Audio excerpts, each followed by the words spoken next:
চেষ্টা করবো। কিছু মজার মজার গেম থাকবে, একটু অভিনয় থাকবে, সবটা মিলিয়ে একটা কাজ হবে। তো এই অনুষ্ঠানটাতে তোমাদের ধারণার সাথে আমাদের খুব ভালো লাগছে। আর তোমাদের যিনি হেডম্যান আছেন উনি আমাদের এই আজকে এবং এই টোটাল প্রোগ্রাম প্রজেক্টের উনি চিফ গেস্ট প্রধান অতিথি। তো ওনাকে সর্বপ্রথমে আসন গ্রহণ করার অনুরোধ করি এবং সেই সাথে আরেকজন আমাদের চিফ গেস্ট আছেন সম্মাননীয় সাংবাদিক এবং লেখক এবং শিক্ষক। উনি একটা হাই স্কুলের শিক্ষক ছিলেন, বীরেশ ভৌমিক মহাশয়। ওনাকেও আসন গ্রহণ করার কথা বলছে।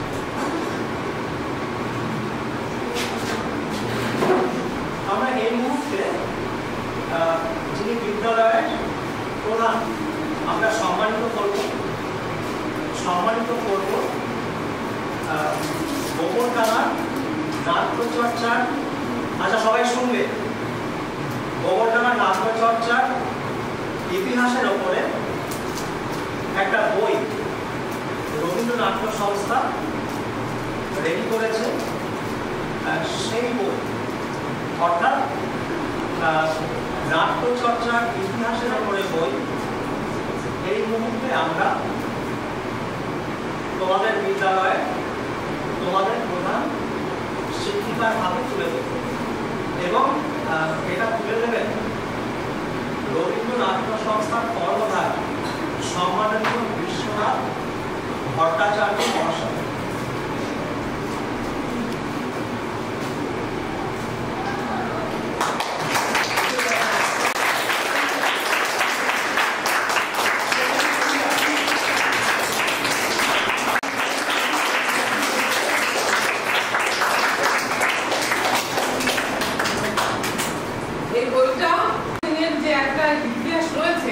সেটা আমরা সবাই জানি, কিন্তু এইরকম সংঘবদ্ধভাবে এত সুন্দরভাবে সেটাকে একটা বইয়ের মধ্যে পাওয়া, এইটার কিন্তু প্রতীক্ষা দীর্ঘদিন ধরেই মানুষের মধ্যে ছিল। অনেকেই এসে খোঁজ করতেন আমাদের গোবরডাঙ্গায় যে বই মেলা হয় সেখানে, যে এত গবেষণা হয় এই নাটকের ইতিহাসের উপর কেন গবেষণা হয় না। এমনকি আমি কিছুদিন আগে কাটোয়া গেছিলাম, আমার ছোট মামার বাড়ি, সেখানে একটি বড় নাট্য মঞ্চ রয়েছে এবং সেখানে খুব বড় একটা থিয়েটার হলো যে হারাধনের নাচ জামাই বলে। তো সেইখানে আমরাও মানে ইনভাইটেড ছিলাম। তো আমাকে কিন্তু পরিচিত করাই হলো যে নাটকের শহর থেকে আমি এসেছি, গোবরডাঙ্গা নাটকের শহর, থিয়েটারের শহর। তো সেই ঐতিহ্য যে একটা বইয়ের মধ্যে এত সুন্দরভাবে তুলে ধরা হলো, এই জন্যে আমি ধন্যবাদ জানাই রবীন্দ্র নাট্য সংস্থা গোবরডাঙ্গাকে এবং সেই সঙ্গে পবিত্র কুমার মুখোপাধ্যায়, আমাদের অত্যন্ত প্রিয় পবিত্র দা, উনি লিখেছেন। এটা আমি ব্যক্তিগতভাবে আমার স্কুলের লাইব্রেরিতে দিতে চাই, যাতে আমার মেয়েরাও জানুক যে গোবরডাঙ্গার ইতিহাসে নাটকের অবদান কত।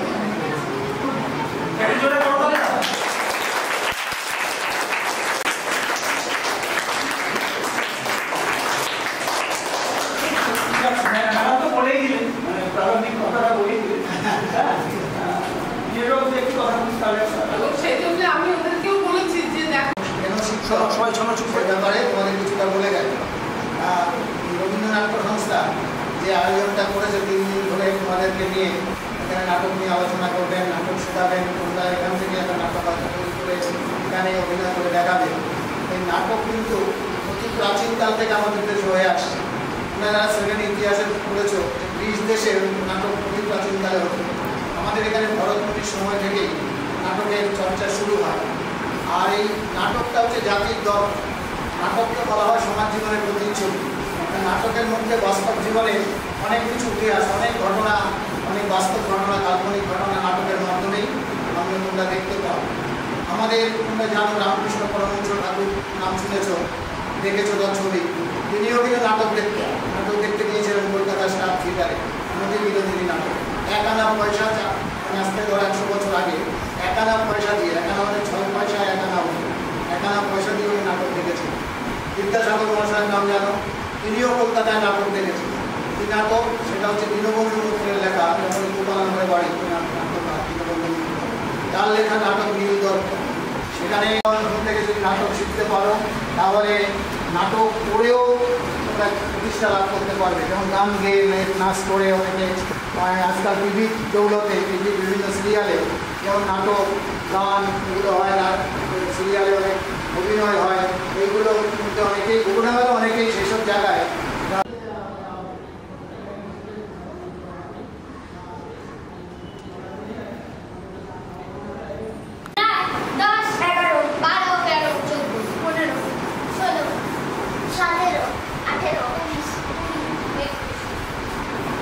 বাইরে বাড়ি গেছে, মানে বাইরে বাইরে ঠিক আছে, 1 তারিখ 2 তারিখ 3 আবার 1, ঠিক আছে, খুব মনোযোগ, রেডি, কত শুরু হবে?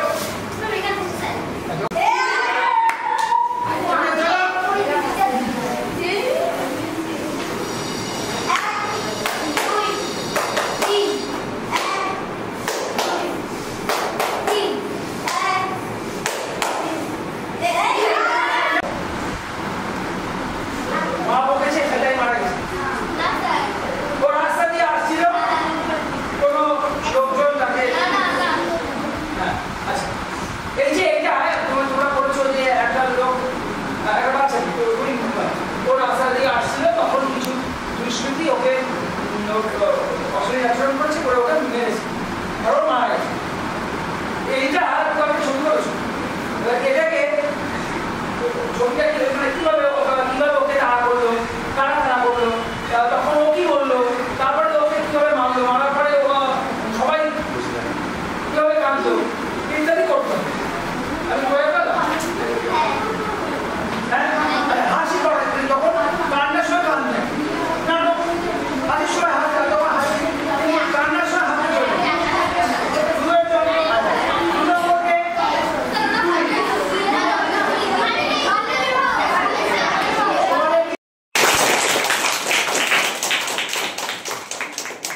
আমরা যে জায়গাটা কাজ করছি 3 দিন বা 4 দিনে, আমরা শুধু চেয়েছিলাম যে আজকের সময়ে সামাজিক যে পরিস্থিতি তাতে ছোটরা কি ভাবছে তাদের যে প্রতিক্রিয়া, সেইটা ভাবতে গিয়ে আমরা এই 2 বছরে অন্তত 6টা স্কুলে কাজ করেছি। শুধুমাত্র ওদেরকে বলেছি তোমাদের ভালো লাগা এবং খারাপ লাগা বিষয় নিয়ে তোমরা নাটক তৈরি করো নিজেদের মধ্যে।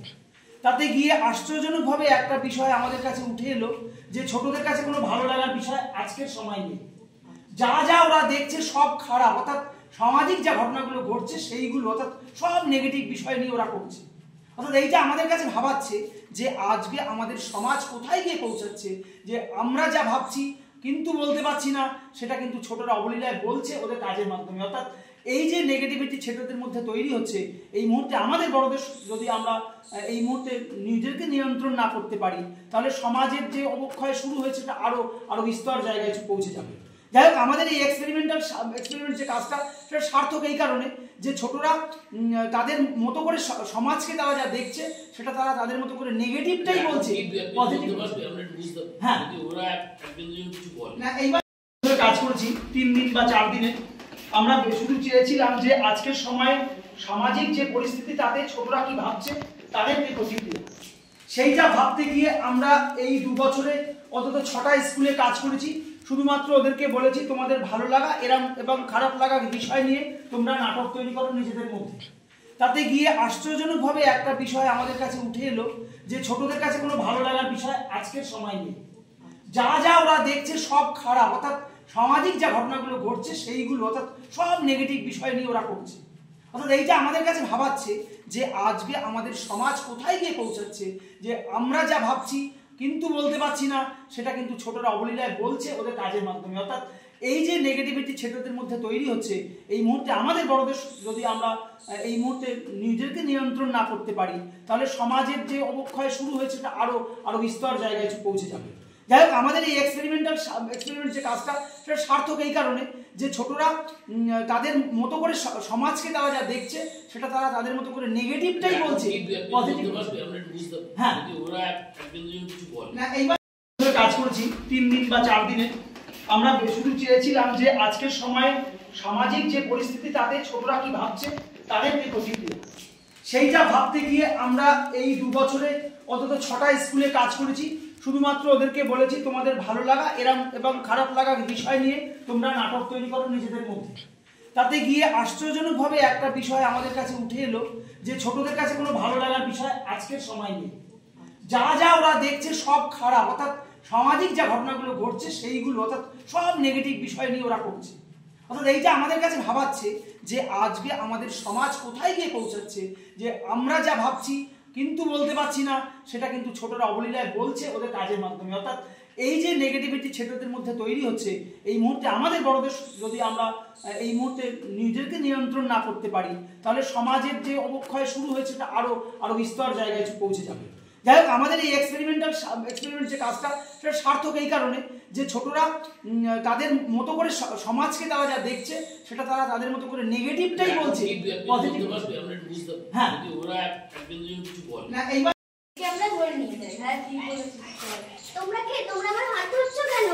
আমি কিন্তু পুলিশকে বলে দেব। কি? তুই পুলিশকে বলে দিবি? ওখানটায় কি আমরা যাই পা দেখি? ওরা তো মেয়েটাকে ফেলে দিবে।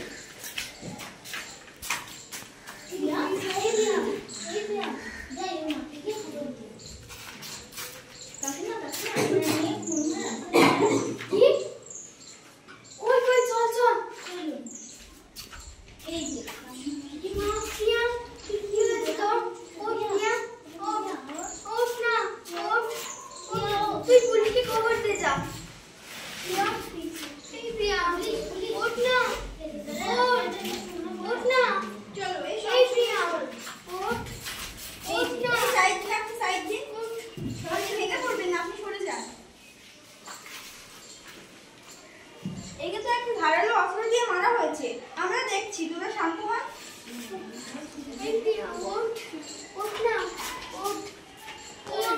এই তুই এখানে লুকিয়ে আছিস যে? তুই মনে হয় ফোন করেছিস। না, আমি তো ছেড়ে দাও। স্যার স্যার দেখেন, এই ফোন করেছে, এখানে লুকিয়েছি। তুই ফোন করেছিস নিশ্চয়? তুই এখানে দাঁড়া, আমরা আপনি ভেঙে পড়বেন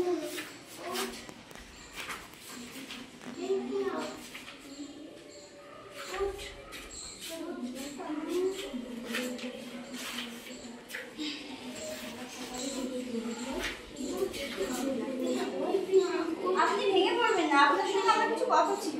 বলছি, আপনার মেয়ের সঙ্গে কি কারোর কোনো শত্রুতা ছিল? না তো, ওকে প্রত্যেকদিন ও স্কুল থেকে বাড়ি আসার সময় কিছু ছেলে ওকে বিরক্ত করতো। শুধু এইটুকুই জানেন, আপনি আর কিছু জানেন না? ঠিক আছে, আমরা আসছি, আপনি ভেঙে পড়বেন না।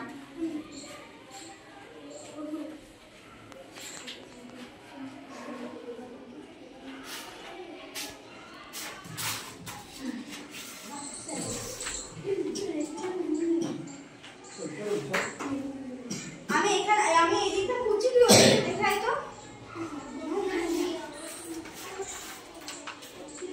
এই তুই একা এখানে রয়েছিস? তুই মনে হয় ফোন করেছিস? না, আমি করিনি। স্যার, এই ফোন করেছেন। ঠিক আছে, এর গায়ে সারা শরীরে তো রক্ত লাগা আছে, এই নিশ্চয়ই ফোন করেছে। তুই এখানে নিয়ে দাঁড়া, বাড়ির ফ্যামিলির সঙ্গে বলে আসি।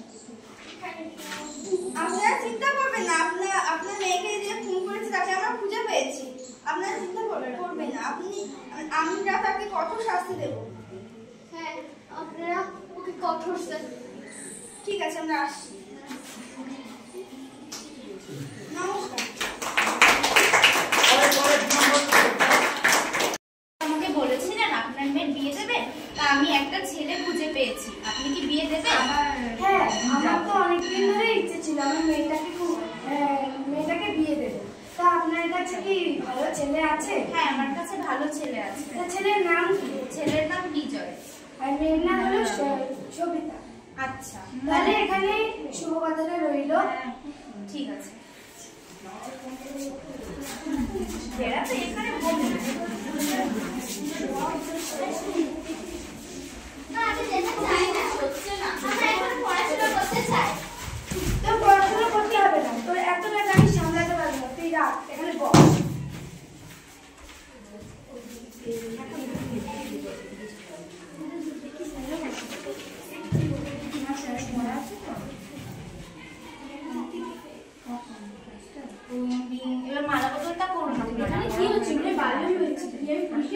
ম্যাডাম ম্যাডাম শুনুন, আমাদের গ্রামে বাল্যবিবাহ হচ্ছে, একটু চলেন তো আপনি।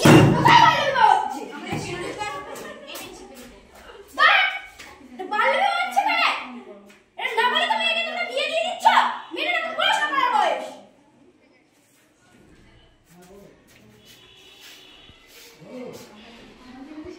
আমরা গরিব মানুষ, আমাদের কাছে অত সামর্থ্য নেই যে আমার মেয়েকে আমি পড়াশোনা করাবো, স্কুলে পড়াবো। তার জন্য আমার মেয়েকে আমি দিয়ে দিই। তারপরে একটা 25 বছরের ছেলের সঙ্গে আপনি বিয়ে দিয়ে দিচ্ছেন 12 বছরের মেয়েকে। আপনার কোনো জ্ঞান নেই? মেয়েটার জীবনটা তো নষ্ট হয়ে যাবে। কি করবো বলুন, আমাদের কাছে তো টাকা পয়সা কিছুই নেই যে আমার মেয়েকে পড়াবো। এই তুই বিয়ে করতে রাজি আছিস? না, বিয়ে করতে রাজি নেই। আমার মা আমাকে জোর করে বিয়ে দিতে। দেখেন মেয়েটাও বিয়ে করতে রাজি নাই, তাও তোমরা জোর করে বিয়ে দিচ্ছ ওকে। ঠিক আছে, আমাকে ক্ষমা করে দিন। তোমার কোনো ক্ষমা মানে তুমি যাবে থানায়। তুমি একটা 25 বছরের ছেলে হয়ে মা সম্মানী একটা 12 বছরের মেয়েকে তুমি বিয়ে করছো। ওঠেন আপনি, থানায় যাবে। আর মেয়েটাকে ওখানে দেওয়ার ব্যবস্থা করবো।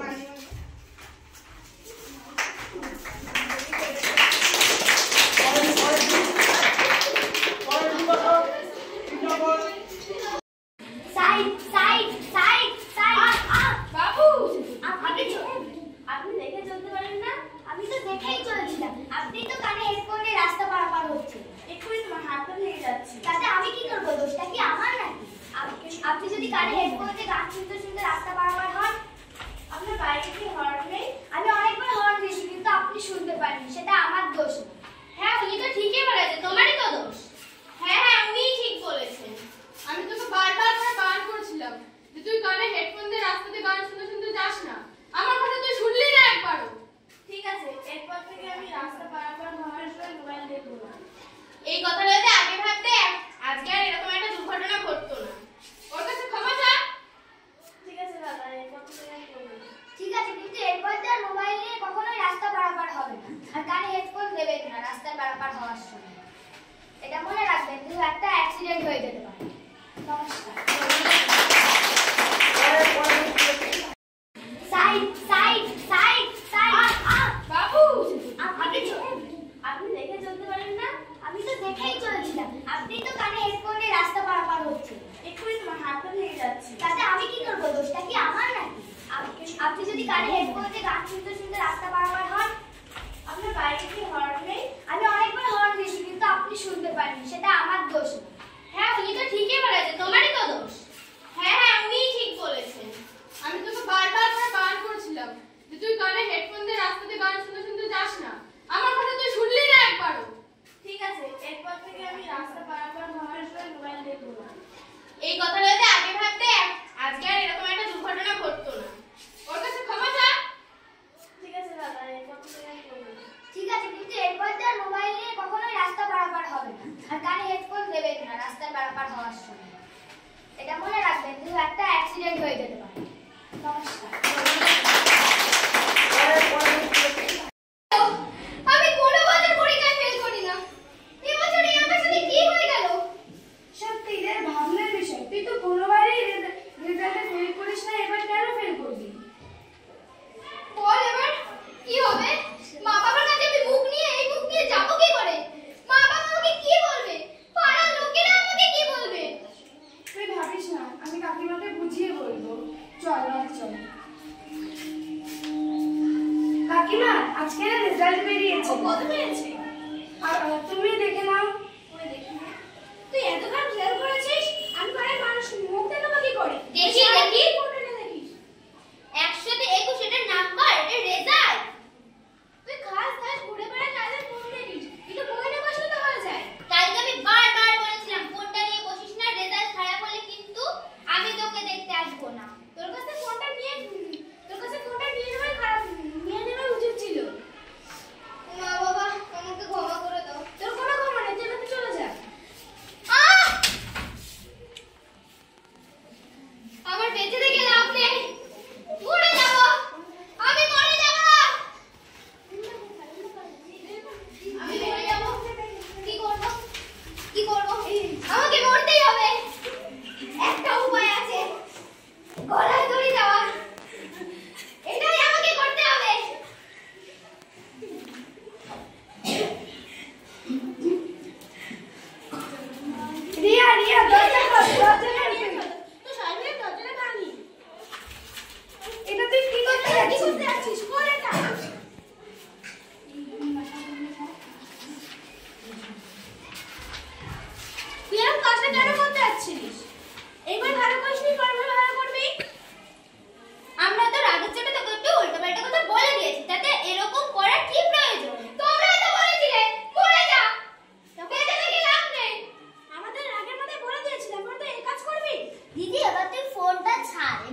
না, পড়াশোনায় মন দিয়ে পরের বার ঠিক ভালো রেজাল্ট করবি। দেখি দেখি ওই বাড়ি কি হচ্ছে, ভীষণ ঝগড়া হচ্ছে দেখি।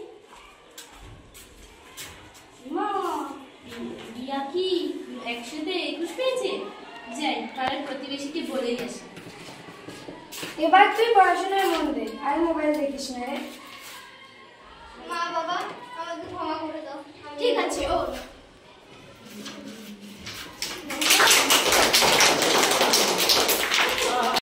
আচ্ছা, আমার এইগুলো দেখে খুব ভয় লাগে এবং একটুও ভালো লাগে, একটুও ভালো লাগে। আমি তোমাদের কোনো মানে যারা সংগঠক তাদেরও কোনো প্রশংসা করছি।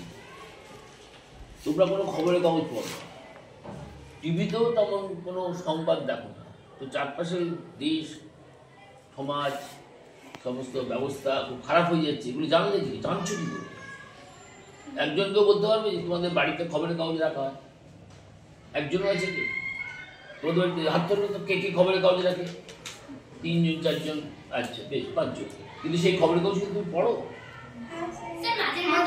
না? মাঝে মাঝে খবরের কাগজ পড়া যায় না, এটা মিথ্যে কথা। শোনো শোনো শোনো, বলে দিচ্ছি, খবরের কাগজের একটা ধারাবাহিক একটা ঘটনা থাকে, ধারাবাহিক। ধরো কথার কথা একটা কোথাও এরকম স্কুল থেকে মেয়ে বাড়ি যাচ্ছে, এরকম কিছু সে পাচার হয়ে গেছে, কিডন্যাপ, কিংবা সে খুন হয়েছে, কিংবা সে আক্রান্ত হয়েছে, এটা নিয়ে 2 দিন 3 দিন 4 দিন 5 দিন ধরে পুলিশ কি বললো, এ কি বললো, সে কি বললো, এইসব নিয়ে নানা কাণ্ড কারখানা হয়। ফলে তোমরা ওটা একটা গোজামির কথা আমাকে বললো, আমি তো কিছু মানছি না। এক যে তোমরা মাঝে মধ্যে পড়বো, মাঝে মধ্যে পড়া যায় না। রিমি চক্রবর্তী,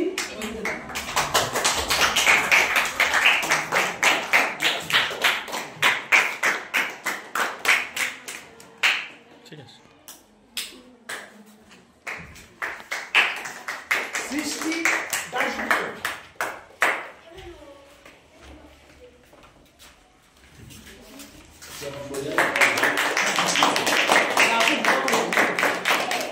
প্রিয়াঙ্কা মন্ডল আছেন, দোলা মন্ডল,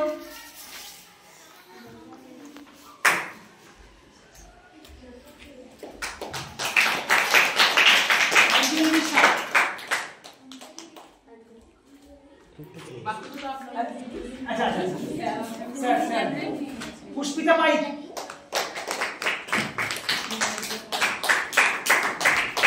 রিমা দাস,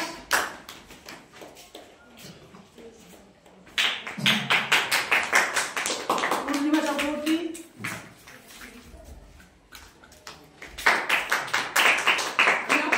হ্যাঁ পৃথা দেব,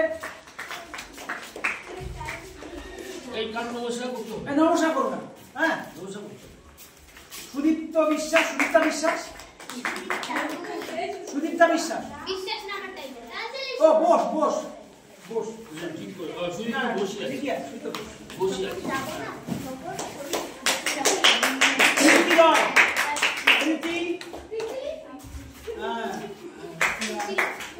রোকেয়া, রোকেয়া খাতুন,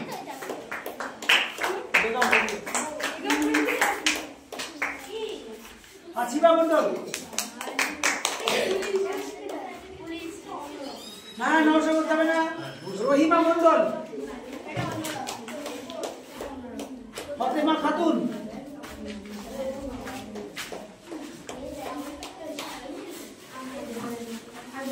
তাজনুর খাতুন, আসমা মন্ডল, আসমা আসেনি, আসমা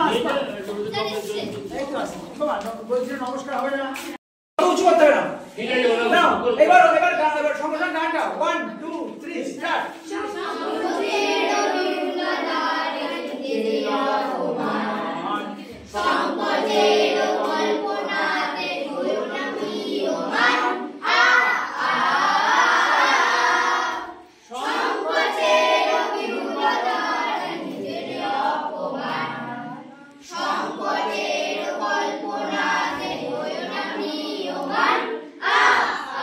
আচ্ছা, এই যে প্রীতিলতা গার্লস স্কুলে তোমরা কোন বিভাগের সব ছেলে মেয়েরা তোমরা? কোন চারটে নাটক ছিল, তো চারটে নাটক ছিল। এর মধ্যে প্রথমে আমরা শিখেছি যে মেয়েদের সব জায়গায় সবসময় সুরক্ষা নেই, আজও মেয়েদের সুরক্ষা নেই। তারপরেরটাই বাল্যবিবাহ। বাল্যবিবাহ মানে 18 বছরের আগে বিয়ে করা হলো আইনত অপরাধ, সেটাতে আমরা এটা শিখলাম সেকেন্ডে। আর 3 নম্বরে যে রাস্তায় কখনো কানে হেডফোন দিয়ে এবং হাতে ফোন নিয়ে রাস্তা দিয়ে যাওয়া আসা করতে নেই, এর ফলে খুব বড় একটি দুর্ঘটনা ঘটতে পারে। আর 4 নম্বরে শিখলাম যে সবসময় বাবা মারা যে বাচ্চাদের উপর যে প্রেশারগুলি দেয়, সেই প্রেশারগুলি দিলে মানে বাচ্চারা আরো খারাপ হওয়ার দিকে এগোয়। এই 4টের ফলে আমরা এই শিখলাম। তোমার নাম? সুদীপ্তা বোস। কোন ক্লাসে পড়ো? 6। তোমাদের স্কুলের নাম বলো। খাটুরা পিতিলতা শিক্ষা নিকেতন বালিকা বিভাগ, উচ্চ মাধ্যমিক। কর্মশালা করলে কি শিখলে সেটা একটু জোরে বলো। শিখলাম যে মানে ভালো কিছু শিখলাম, হচ্ছে গিয়ে মানে কোথায় অসৎ পথে যেও না, এইসব। আমার কিছু বলার নেই, তুমি বলো।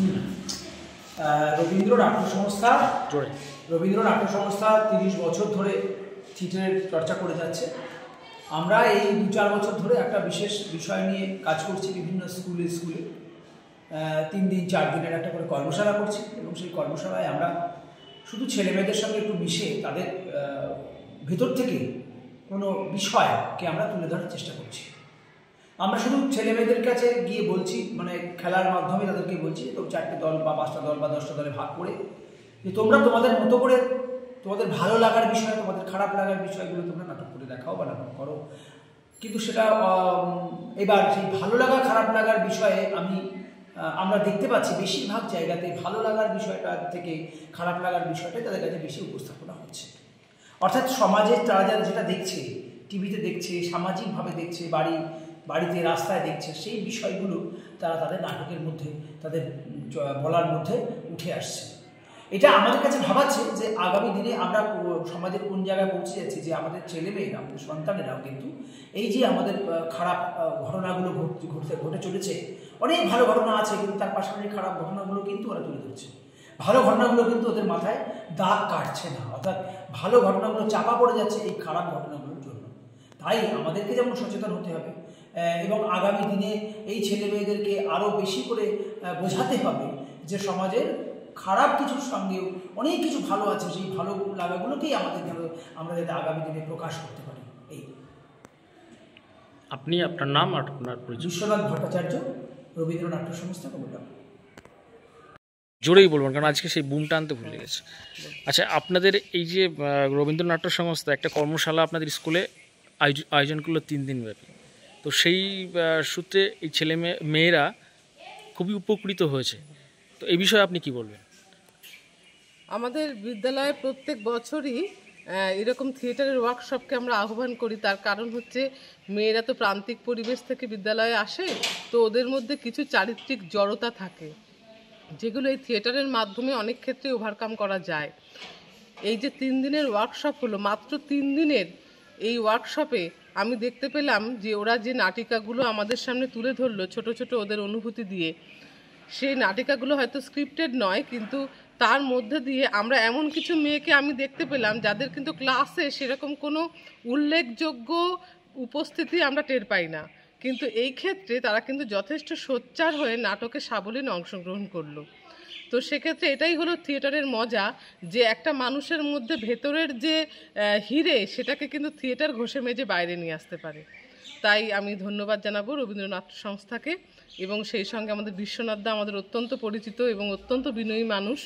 তো তার যে সাহচর্যে এবং স্নেহে মেয়েরা এত সুন্দর 3টে দিন কাটালো, ছোট মেয়েরা 5, 6, 7-এর মেয়েরা, তার জন্য তাদের প্রতি আমার অকুণ্ঠ ভালোবাসা এবং শুভেচ্ছা জানাই। এবং আমি চাইব ভবিষ্যতে আমার স্কুলে এইরকম ওয়ার্কশপ আরও তিনি নিয়ে আসুন। ধন্যবাদ। আপনার পরিচয়? আমার পরিচয়, আমি এই বিদ্যালয়ে বর্তমান টিচার ইনচার্জ নন্দিনী ভট্টাচার্য। ঠিক আছে।